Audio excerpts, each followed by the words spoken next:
Hi ಹಾಲ್ ಎಲ್ಲರೂ ಹೇಗಿದ್ದೀರಾ? ಎಲ್ಲರೂ ಚೆನ್ನಾಗಿದ್ದೀರಾ ಅಂತ ಅಂದ್ಕೊಂಡಿದ್ದೀನಿ. ಮೊದಲನೇದಾಗಿ welcome back to my Rekha Channagiri YouTube channel. ಇವತ್ತೊಂದು ಸ್ಪೆಷಲ್ ರೆಸಿಪಿ ಜೊತೆ ಬಂದಿದ್ದೀನಿ. ಏನಂದರೆ ಇಡ್ಲಿ ಮಂಚೂರಿಯನ್. ಇಡ್ಲಿ ಮಂಚೂರಿಯನ್ ಅಂದರೆ ನೀವು ಗೋಬಿ ಮಂಚೂರಿಯನ್ ಕೇಳಿರ್ತೀರ, ಇದು ಇಡ್ಲಿ ಮಂಚೂರಿ. ಇದಕ್ಕೆ ಬೇಕಾಗಿರುವಂಥದ್ದು left over rice idlis. Rava idli ತೊಗೋಬೇಡಿ, ಮನೆಯಲ್ಲೇ ಮಾಡಿರುವಂತಹ ರೈಸ್ ಇಡ್ಲಿ. ಒಂದು ದಿನ ಹಳೆ ಇಡ್ಲಿ ಆಗಿರಬೇಕು. ಅದನ್ನು ಫ್ರಿಜ್ಜಲ್ಲಿ ಇಟ್ಬಿಟ್ಟು ಈ ರೀತಿ ಚಿಕ್ಕ ಚಿಕ್ಕದಾಗಿ ಕ್ಯೂಬ್ಸ್ ಆಗಿ ಕಟ್ ಮಾಡಿ ಇಟ್ಕೊಂಡಿದ್ದೀನಿ ನೋಡಿ. ರೆಸಿಪಿ ಇದು. ಅದಕ್ಕೆ ಮೆಣಸಿಕಾಯಿನ ಬೇಕು, ಅದಕ್ಕೆ ಕಟ್ ಮಾಡ್ತಾಯಿದ್ದೀವಿ. ಇದು ಸ್ವಲ್ಪ ತುಂಬ ಸ್ಪೈಸಿ ಇರಲ್ಲ, ಲೆಸ್ ಸ್ಪೈಸಿ ಚಿಲ್ಲಿ. ಸೊ ಮಧ್ಯೆ ತಿನ್ನೋಕ್ಕೆ ತುಂಬ ಚೆನ್ನಾಗಿರುತ್ತೆ. ಇಂಗ್ರೀಡಿಯೆಂಟ್ಸ್ ನೋಡಿ, ಇಲ್ಲಿ chilli powder, salt, ginger garlic paste ಅಂದರೆ ಶುಂಠಿ ಬೆಳ್ಳುಳ್ಳಿ ಪೇಸ್ಟ್, ಕ್ಯಾಪ್ಸಿಕಮ್, ಆನಿಯನ್ ಮತ್ತು ಗ್ರೀನ್ ಚಿಲ್ಲಿ ಸಹ ಉದ್ದುದ್ದಕ್ಕೆ ಸ್ಪ್ಲಿಟ್ ಮಾಡಿ ಇಟ್ಟಿದ್ದೀನಿ. ಇಲ್ಲಿ ಮೊದಲು ಇಡ್ಲಿನ ನಾವು ಫ್ರೈ ಮಾಡ್ಕೋಬೇಕು. ಸೊ ಫ್ರೈ ಮಾಡ್ಕೊಳ್ಳೋದಕ್ಕಿಂತ ಮುಂಚೆ ಅದಕ್ಕೆ ಕಾರ್ನ್ಫ್ಲೋರ್ನ ಮಿಕ್ಸ್ ಮಾಡಬೇಕು. ಮೊದಲಿಗೆ ಸಾಲ್ಟ್ ಹಾಕ್ತಾಯಿದ್ದೀನಿ, ಸ್ವಲ್ಪ ಚಿಲ್ಲಿ ಪೌಡರ್ನ ಹಾಕ್ತಾಯಿದ್ದೀನಿ. ಸಾಲ್ಟು ಸ್ವಲ್ಪ ನೋಡ್ಕೊಂಡು ಹಾಕಬೇಕು, ಯಾಕಂದರೆ ನಾವು ಮಂಚೂರಿನ ಮತ್ತು ನೆಕ್ಸ್ಟು ಗ್ರೇವಿ ಜೊತೆ ಮಿಕ್ಸ್ ಮಾಡಬೇಕಲ್ಲ, ಹಾಗಾಗಿ ಇಲ್ಲಿ ನೋಡಿ ಕಾರ್ನ್ಫ್ಲೋರ್ನ ಹಾಕ್ತಾಯಿದ್ದೀನಿ. ಇಡ್ಲಿ ಒಂದು ನೆನ್ಪಿಟ್ಕೋಬೇಕು, ನಾವು ಅದನ್ನು ಕಟ್ ಮಾಡಿ ಡೀಪ್ ಫ್ರೈ ಮಾಡೋದಕ್ಕಿಂತ ಮುಂಚೆ ಒಂದು ದಿನ ಫ್ರಿಜ್ಜಲ್ಲಿ ಇಟ್ಟಿರಬೇಕು. ಅದು ಸ್ವಲ್ಪ ಒಂದು ದಿನ ಓಲ್ಡ್ ಇಡ್ಲಿ ಆಗಿರಬೇಕು.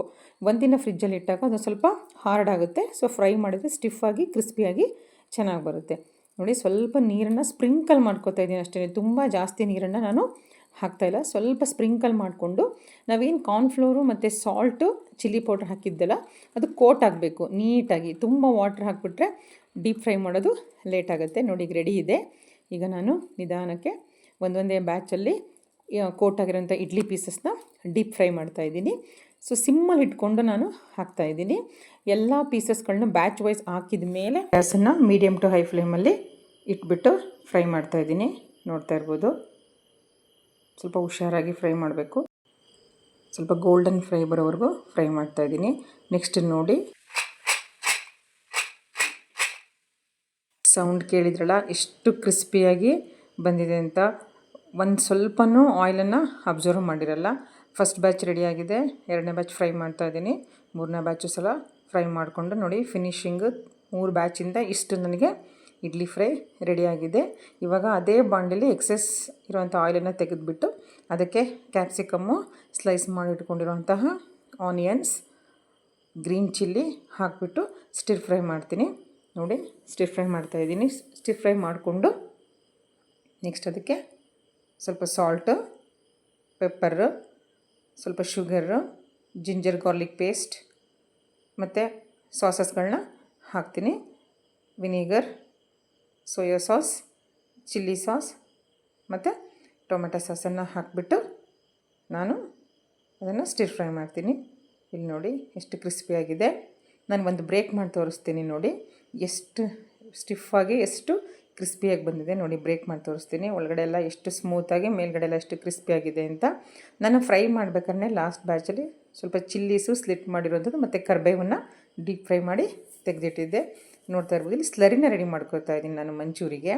ಅದೇ ಕಾರ್ನ್ಫ್ಲೋರಲ್ಲೇ ಒಂದು 2 ಸ್ಪೂನ್ ಸ್ಮಾಲ್ ಸ್ಪೂನಲ್ಲಿ, ಟೇಬಲ್ ಸ್ಪೂನಲ್ಲಿ ಕಾರ್ನ್ಫ್ಲೋರ್ ತೊಗೊಂಡು ಸ್ವಲ್ಪ ವಾಟ್ರನ್ನ ಹಾಕಿಬಿಟ್ಟು ಸ್ಲರಿ ಮಾಡ್ಕೊತಾ ಇದ್ದೀನಿ. ತುಂಬ ಜಾಸ್ತಿ ಸ್ಲರಿ ಮಾಡ್ಕೋತಾ ಇಲ್ಲ, ಬಿಕಾಸ್ ಡ್ರೈ ಮಂಚೂರಿ ನಾನು ಮಾಡ್ತಾಯಿರೋದು, ತುಂಬ ಲಿಕ್ವಿಡ್ ಮಾಡ್ತಾಯಿಲ್ಲ. ಫ್ರೈಡ್ ರೈಸ್ ಜೊತೆ ನೋಡಿ ಈ ಥರ ಸ್ಲರಿ ಮಾಡಿಕೊಂಡು ಆ ಸ್ಲರಿಯನ್ನು ನಾನೇನು ಫ್ರೈ ಮಾಡ್ಕೊಂಡಿದ್ದನ್ನು ಕ್ಯಾಪ್ಸಿಕಮ್ ಮತ್ತು ಆನಿಯನ್ಸ್ಗೆ ಅದಕ್ಕೆ ಹಾಕಿಬಿಟ್ಟು ನಾನು ಅದನ್ನು ಮಿಕ್ಸ್ ಮಾಡ್ತೀನಿ. ಅದಕ್ಕಿಂತ ಮುಂಚೆ ನಾನು ಹೇಳಿದಾಗೆ ಸ್ವಲ್ಪ ಸೋಯಾ ಸಾಸ್, ಸ್ವಲ್ಪ ಟೊಮೆಟೊ ಸಾಸನ್ನು ಹಾಕಿಬಿಟ್ಟು ಫ್ರೈ ಮಾಡ್ತೀನಿ. ಅದಾದಮೇಲೆ ಅದಕ್ಕೆ ನಾನೇನು ಸ್ಲರಿ ಮಾಡಿಟ್ಕೊಂಡಿದ್ದೆಲ್ಲ ಕಾರ್ನ್ಫ್ಲೋರ್ದು ಅದನ್ನು ಹಾಕಿಬಿಟ್ಟು ಈ ರೀತಿ ನಿಧಾನಕ್ಕೆ ಸ್ಟಿರ್ ಫ್ರೈ ಮಾಡ್ತಾಯಿದ್ದೀನಿ. ಗ್ಯಾಸನ್ನು ಲೋ ಟು ಮೀಡಿಯಮ್ ಇಟ್ಕೊಂಡು ಸ್ಟಿರ್ ಫ್ರೈ ಮಾಡ್ತಾಯಿದ್ದೀನಿ. ನೋಡ್ತಾ ಇರ್ಬೋದು, ಸ್ವಲ್ಪ ನನಗೆ ಡ್ರೈ ಅನ್ನಿಸ್ತು. ಸ್ವಲ್ಪ ವಾಟ್ರನ್ನ ಹಾಕ್ಕೊಂಡು ಇವಾಗ ಕಿಸನ್ದು ಟೊಮೆಟೊ ಕೆಚಪ್ಪು ಶಾಪ್ಗಳಲ್ಲೆಲ್ಲ ಸಿಗುತ್ತೆ, ಅದೇ ketchup, it's not A home made. ಅದನ್ನು ಹಾಕಿಬಿಟ್ಟು ನಮಗೆಷ್ಟು ಸ್ವೀಟ್ ಟ್ಯಾಂಗಿ ಬೇಕು ಅಷ್ಟನ್ನು ಹಾಕಿಬಿಟ್ಟು ನಾನು ಸ್ವಲ್ಪ ಮಿಕ್ಸ್ ಮಾಡಿಬಿಟ್ಟು ಇವಾಗ ಫ್ರೈ ಮಾಡಿರೋಂತಹ ಇಡ್ಲಿ ಕ್ಯೂಬ್ಸ್ ಇದೆಯಲ್ಲ ಅದನ್ನು ಹಾಕಿಬಿಟ್ಟು ಫೈನಲಿ ಸ್ಟಿರ್ ಮಾಡ್ತೀನಿ. ಗ್ಯಾಸ್ ನೋಡ್ತಾ ಇರ್ಬೋದು ಹೈ ಫ್ಲೇಮಲ್ಲಿದೆ. ನಿಧಾನಕ್ಕೆ ಸ್ಟಿರ್ ಫ್ರೈ ಮಾಡಬೇಕು. ನಾನು ಚಿಕ್ಕ ಬಾಣಲಿ ಇಟ್ಟಿರೋದ್ರಿಂದ ನಾನು ನಿಧಾನಕ್ಕೆ ಸ್ಟಿರ್ ಫ್ರೈ ಮಾಡ್ತಾಯಿದ್ದೀನಿ. ಅದು ಬಿಸಿ ಇದೆ, ಹಾಗಾಗಿ ಒಂದು ಕ್ಲಾತನ್ನು ಇಟ್ಕೊಂಡು ನಾನು ನಿಧಾನಕ್ಕೆ ಸ್ಟಿರ್ ಫ್ರೈ ಮಾಡ್ತಿದ್ದೀನಿ. ಕೊನೆಗೆ ಸ್ಟಿರ್ ಫ್ರೈ ಮಾಡಬೇಕಾದ್ರೆ ಸ್ವಲ್ಪ ಹೈ ಫ್ಲೇಮ್ ಇಟ್ಕೊಂಡು ಫೈನಲ್ ಫಿನಿಶಿಂಗ್ ಟಚ್ಚನ್ನು ಕೊಡ್ತೀನಿ. ಇಲ್ಲಿ ನೋಡಿ ಮಂಚೂರಿ ರೆಡಿ ಇದೆ. ಮನೆಯವರೆಲ್ಲ ಸವಿಯೋಕ್ಕೆ ಕೂತ್ಕೊಂಡಿದ್ದಾರೆ. ಜೊತೆಗೆ next following veg fried rice ಮಾಡ್ತಾಯಿದ್ದೀನಿ. ವೆಜ್ ಫ್ರೈಡ್ ರೈಸ್ಗೆ ಬೇಕಾಗಿರೋಂಥ ಇಂಗ್ರೀಡಿಯೆಂಟ್ಸ್ ನೋಡಿ.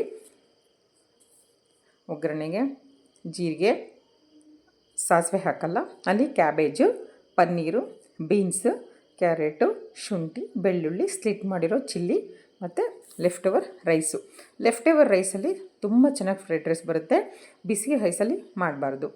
ನೋಡಿ, ಇವಾಗ ನಾನು ದೊಡ್ಡದು ಒಂದು ಸ್ಟೀಲ್ ಬಾಣಲಿ ತೊಗೊಂಡು ಅದಕ್ಕೆ ಜೀರಿಗೆ, ಸ್ಲಿಟ್ ಮಾಡಿರೋಂಥ ಹಸಿಮೆಣಸಿಕಾಯಿ ಹಾಕಿಬಿಟ್ಟು, ಜೊತೆಗೆ ಶುಂಠಿ, ಬೆಳ್ಳುಳ್ಳಿ, ಚಿಕ್ಕದಾಗಿ ಹೆಚ್ಕೊಂಡಿರೋ ಅಂತಹ ಬೀನ್ಸು, ಚಿಕ್ಕದಾಗಿ ಹೆಚ್ಕೊಂಡಿರೋ ಕ್ಯಾರೆಟನ್ನು ಒಂದೇ ಸಲ ಹಾಕಿಬಿಟ್ಟು ಸ್ಟಿರ್ ಫ್ರೈ ಮಾಡ್ತಿದ್ದೀನಿ.